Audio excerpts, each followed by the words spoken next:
Music businesses have turned their back on metal. What do you think about the state of metal today? It's not like it was. It's not like I remember when we started out, metal was like it's like the hip scene. All the kids knew about it, and now there really aren't that many kids that support it as much as it was when we were there. But then again, see, I'm not there. I'm not at that level, and maybe it's still happening the same way it was when we started. I don't know. I think it is. I don't think it's really gone anywhere. Right. I think the underground scene is just as big as it was when we were around. I don't know about you, but it's like when we were like, when you're involved in that scene at that level, you realize and recognize a lot. But when you're outside of that, it's hard to say. Right. And you'd have to ask one of these up and coming bands or these bands that have been around for a while. What's it like? I'm sure they'll tell you the same thing. They do Right. fanzines. They do, they have a lot of support still. Everybody says that metal dies. It doesn't die. It's never gonna die. It just hibernates. Yeah, that's hybrid. We were talking about the other day, somebody asked us the same question, and 15 years ago, I remember, I told you about that magazine. They had a picture of Jimmy Page on the cover, and the big old bold print is heavy metal dead. 15 years later, I'm still playing in a heavy metal band, and Making a living. It's still around, so. Proves the point that metal is still alive and kicking. Yeah. You guys were about 18, I guess you started Slayer. Did you think that in like a decade you would still be alive and well and kicking with Slayer? Didn't really think about it. We just act. Take it as it comes. Take today for today, and maybe I'll play tomorrow. I know you're playing tomorrow because I'm going to the show. No, that don't mean we have to. That's true. Do you think that like the success of Metallica and Megadeth has helped or made things worse for other bands? No, I think Metallica has done a lot. We owe. I know that we do. We owe Metallica a lot for what they've done. I mean, their initial signing, guaranteed that somebody was out there looking for us. Right. And Ruben was, and that alone was enough to say, hey, thanks. And now that they've gone and done 14 million records, I think that's a big step. Yeah. Well, your last 4 records have gone gold. That's pretty impressive. Do you think that Divine Intervention, that went gold really fast? That just tells me that there's 500,000 people out there that keep buying our records, and I say thanks. Hey, what's more important to you, making a new fan or keeping an old fan? Keeping old fans. Loyalty is important. Yes. I think that's in more ways than one. Not just in the music, in life in general. Loyalty is very important.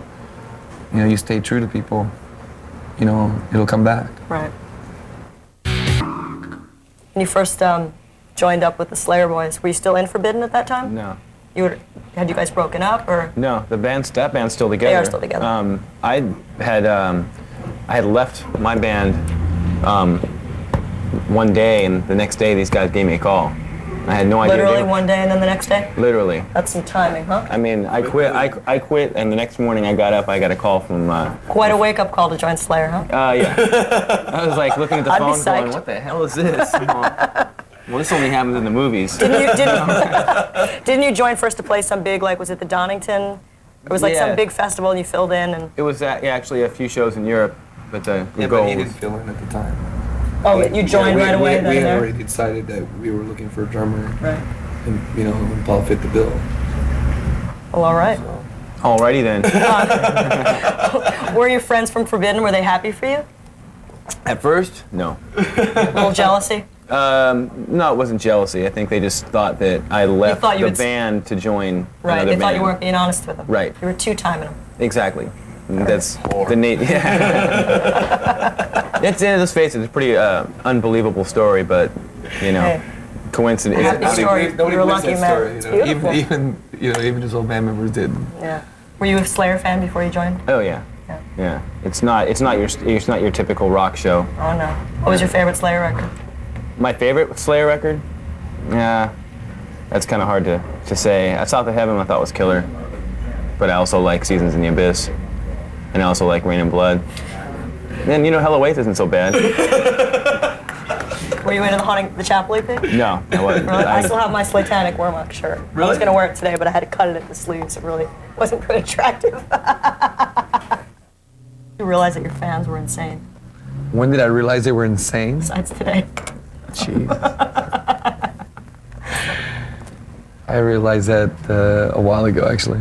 Way back when. Oh, when we would play places that, you know, like we'd play at a theater, and the seats would all of a sudden just disappear. Yeah, I mean things would just disappear, and you would sit there and you like there's this huge hole in the middle of the theater, and the seats aren't anywhere to be accounted for. That's when I knew they were insane. I was like, what do they do with it? Where do the things go? It's just like they vanish. Have you guys done a lot to sort of curb the violence for your audience? Yes, we have. I've read that you guys have sort of taken certain people on tour. Yeah, that's a big thing for us. What have you done? Last 2 times we were on tour, we took out a gentleman by the name of Jerry Mealy, who has the same philosophy as about security as we do, which is nobody gets hurt. Right. You know, and so we told him and said, this is what we want. We just don't want kids getting hurt, because no problem.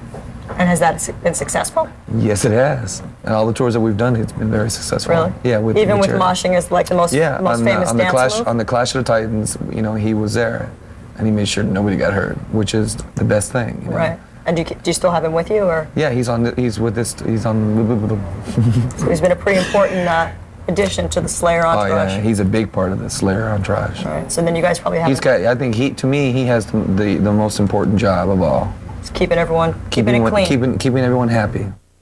Excuse me, sir. We're looking. How'd that go? We had just done. We finished the recording the record. We had it all done. Had the masters, everything. Yeah, on this new record. We sat down in a little conference room that they had. And then we were putting together the package, you know, as to pictures and what we were going to use for the record and cover and stuff. And someone says, you know, we got a really great record here, and you know, these songs are just really great, but we really need one that's more radio friendly. Radio friendly. Yeah, exactly. No way. Very good word. And we sat there and it's like, This guy doesn't get it. Sure, we'll go in and record another song. It's going to sound a lot like these. Right. He goes, well, what do you mean? I go, it's going to sound like us, what we do. He must have felt pretty stupid. Oh, very stupid. We looked at him and said, you guys, this is a great record. You just said so to yourself. I go, if you need a song to be picked out, we'll pick one up for you. Right. You know, and they were like, shut up. This is a song we're going to do. And it's Dittohead. Dittohead was like a single. Mm-hmm. And they wanted a radio-friendly song, and it's like, nope. They just weren't going to get it. We don't work that way. I'm sorry, you know. Right. We're Slayer, and whatever we do is Slayer.